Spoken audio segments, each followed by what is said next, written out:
Hey, welcome. This is Dom, and we are doing a brand new series called Kerbal Realism. This is a Kerbal Space Program mod pack that I've put together myself. Obviously, it's not distributed or anything, but all the mods that I'm using will be listed in the descriptions, and hopefully there will be links there. It's just a lot of work to set it up. Not really. I'm just joking. Anyways, so we will be starting a new career with a modded version of Kerbal Space Program. I'm using an extensive amount. Go ahead and look in the description and download them yourself and try them yourself. You don't need all of them. If you'd like to try them out individually, it's kind of what I started to do with this. I've actually played a lot with this mod pack that I've put together. Very, very similar to the set of mods that Scott Manley uses. I either have some less or more than him, just because I feel as if some of these are kind of crazy. Oh wait, this is KRB. Okay. Kerbal Realism broadcast. That's what I'm going to be calling this specific save file. And we got my DOM flag. So we are starting off brand new. This is a modded career, so we definitely need a different tree. So we're going to use the KSP Interstellar tree because I have the Interstellar mod chosen, and TAC Life support I'm leaving defaults. So to start off, we need to get some science because we have 0 at the beginning, and we're given a basic amount of parts. Some things are given to us immediately, like the Kerbal Engineer flight computer stuff. Cybutech solutions. Pretty cool.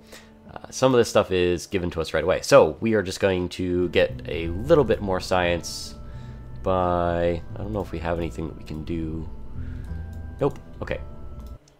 We're just going to go ahead and do the basic ones to get the next node, which is not even to blast off. It's just to collect all the science on the ground. So Jeb here is going to help us out.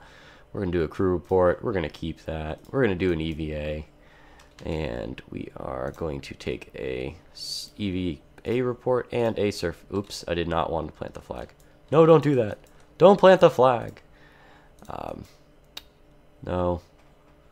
No, cancel. Can I take it down? Oh, there we go. Take down. Sweet. Okay. Take surface sample. Cool. And we will go ahead and just kind of jump back in and recover. So we probably get like 12 to 13-ish science from that. Yeah, 12.9. Sweet. It's like I've done this before.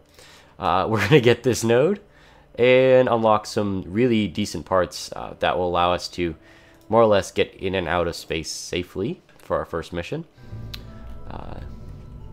What's really funny is I've already done this before. So I kind of know what's going to be happening for a while. So this is more or less a convenient little walkthrough for you guys to start off a modded career with some of these, what I call the realism mods.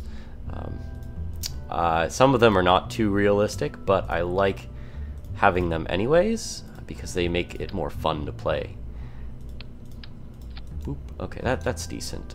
We don't have any aerodynamic stuff, but we get our first set of science stuff. So we are going to boop, throw that on there. We're going to get the parachute on. It's so weird to see that. Oh, I guess these are in the way. It's so weird to see this utility tab like basically barren. Because basically all the mods kind of stack into there. Okay, we're going to give the parachute a separate node there. Woohoo! So we're basically just going to fly into space, collect a little bit of science, and then fly back down. That's kind of the plan there. We're going to do this. Need one of these. There we are. Cool. I've got a little antenna just for now, because I want to at least do more than one crew report on this mission.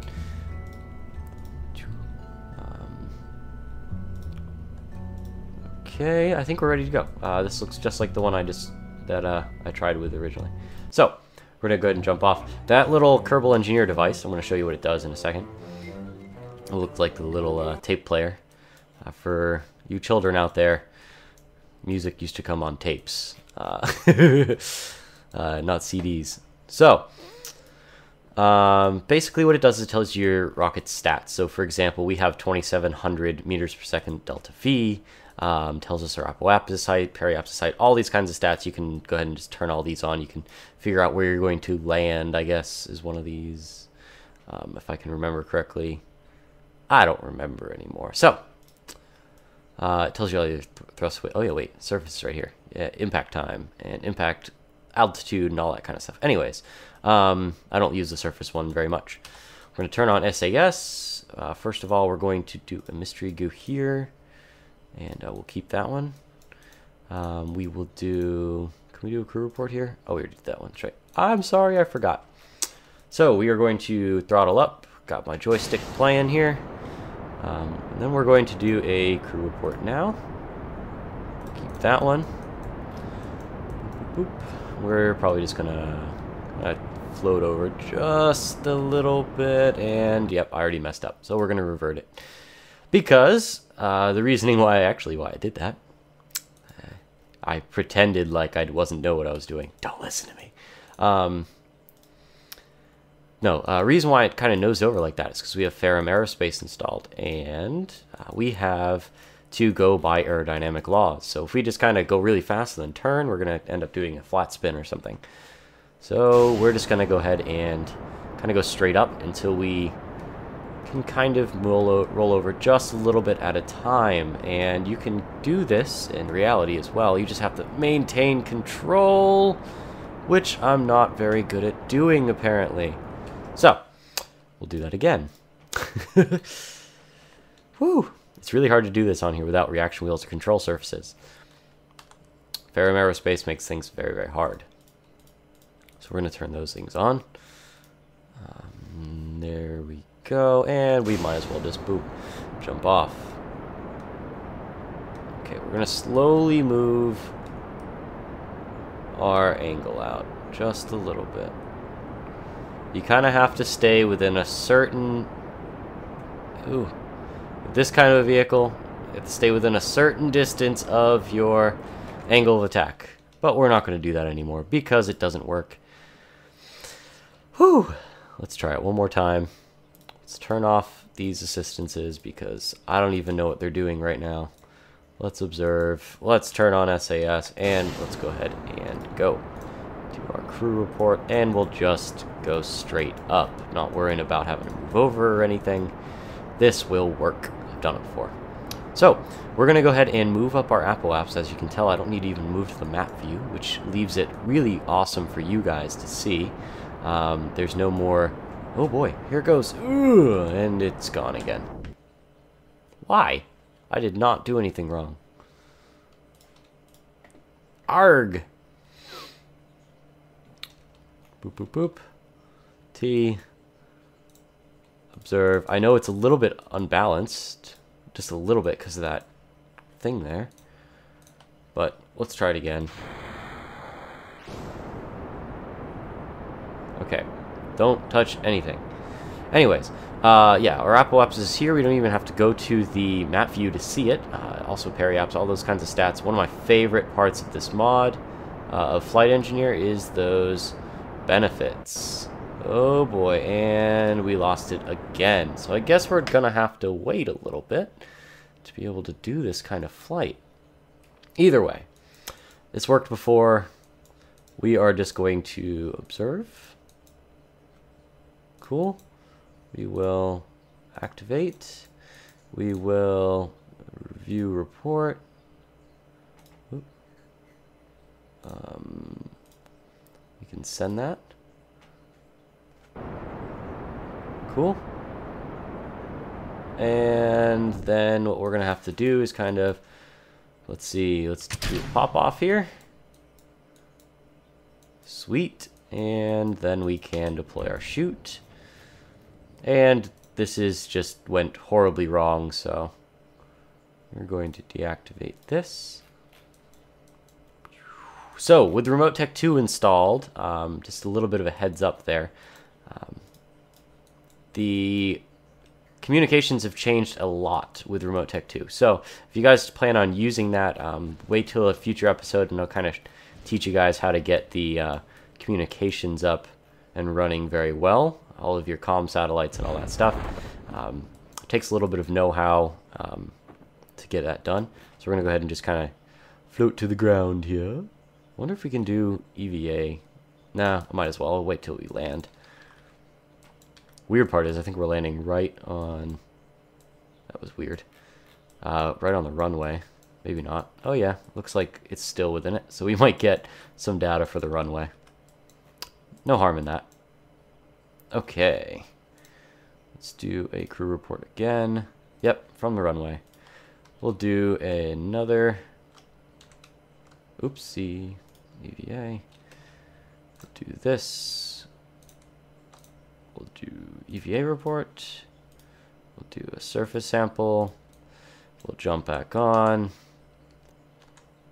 And we'll recover. It gets very, very tough to kind of get the science you need right off the bat. So we have 38. We got a little bit from that. So what I really want is these winglets. That's going to be one of my main things that I want to get right away.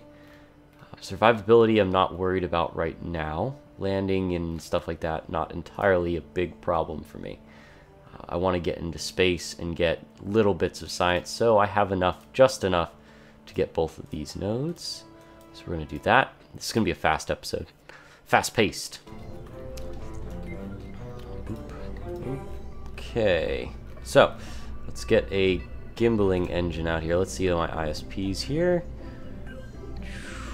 Gimbaling engine. This is a very good gimbaling engine, but it's relatively low ISP here.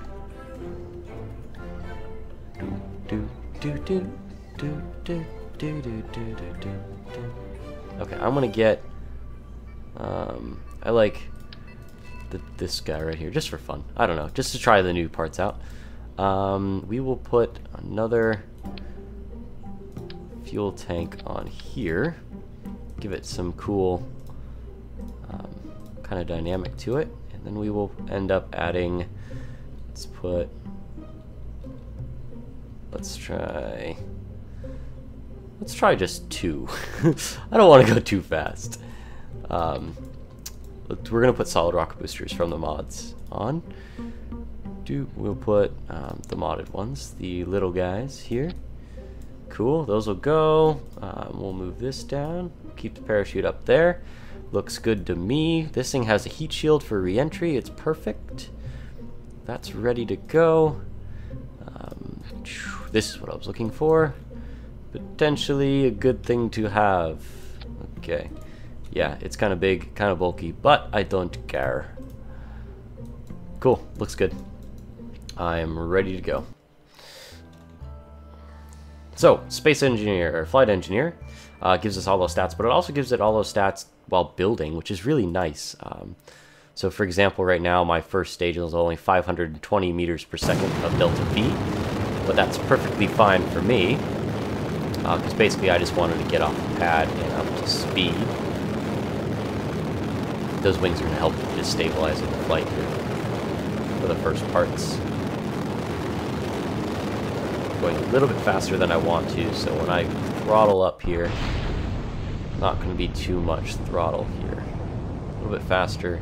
Okay, so we might just get into space today. So, flight engineer over here has our apoapsis slowly growing. Once we get into the thinner part of the atmosphere, I'm going to be able to nose over a little bit better. I can kind of throw the pedal to the metal now. Thinner atmosphere. Come on, guys. Thinner atmosphere. Do not nose over. Come on. Okay. So, yeah, there's a good chance we're going to get there. So we can do... Let's see if we do a crew report now. This upper atmosphere.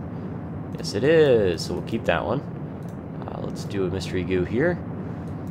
We'll keep that one for upper atmosphere. We're not going to even dare do an EVA. So we got our apoapsis above the atmosphere now. So, and we're in a thin part of the atmosphere now. We're not worried about most of these things dying yet, so we're going to send this out. Transmit that out. Boop, boop. Now, a big problem is your electric charge. With with TAC life support, you have to worry about things such as keeping your Kerbals alive. So they require some electricity to keep themselves alive at all times. So, but they can live for 2 hours in game time without electricity. Basically, I guess they're trying to simulate like air scrubbers or something, which is actually really, really cool. So it really helps with the realism feel. So we're getting into space now. Just kind of nose this over. Hopefully get a pretty decent go at this. We're going to keep this one. We can do another crew report and transmit it. And we're just going to go ahead and burn as much of this fuel as possible now. Just get us a longer time in space. It really doesn't matter, particularly to me, how long we stay in space. It's just going to help with getting... Oh, and there it goes. It's just going to help with getting him out of the cockpit here. So there we go. Perfect. Awesome. So we can do a EVA report now. Boop, boop. EVA report. We'll keep that. Let's jump back in. We can actually send it, hopefully. Store data. Hopefully there's enough there. There's not. But who cares? We got part of it. F. Yeah, so they can last 2 hours without electric charge. It's not horrible. I actually don't have any electric charge to even move ourselves into retrograde here. So we will have to see what happens. Deactivate that. Awesome. And we'll just go ahead and jump back into the atmosphere. Whoop, throw the throttle down. I use a joystick, so it's a little bit different from what I'm used to, what you guys are used to, like on the keyboards and stuff like that. So the throttle's usually like, I actually have a absolute position of the throttle here. Cool part is I can do hopefully another EVA report and surface sample from wherever I land. So we're going to just jump through the atmosphere here. There is, like I said, there is a heat shield on the bottom of this thing. This thing already comes with one. You're required to heat shield your stuff because upon re-entry they tend to burn. And we'll see that in a few seconds. As your ship impacts the atmosphere, the molecules basically act like little teeny bullets, and all those bullets are impacting you all at once. The more energy you have, the more energy it takes for you to slow down, and that energy turns onto the surface as thermal energy. Basically, as you go through the liquid of the atmosphere, because you can basically simulate air as a liquid within the atmosphere. That's how they do aerodynamic studies. Bloop. And we are low enough, I'd have to say 5,000. Nope, oh no, we are on a mountain, so I am definitely deploying that now. Very, very high up. There, the mods that I have installed allow clouds and stuff, so you really can't see the ground most of the time. And I know it's dark, I do apologize. Landed on the dark side of the planet. Awesome. And we should be under about 100 meters per second before the... Oop, there we are. The chute deploys. Basically, we just pulled like 15 Gs with that when that chute deployed, which would more or less kill you. So I'm not exactly sure what the point of the chutes are at that point. Going very, very fast. I don't know if this is good enough.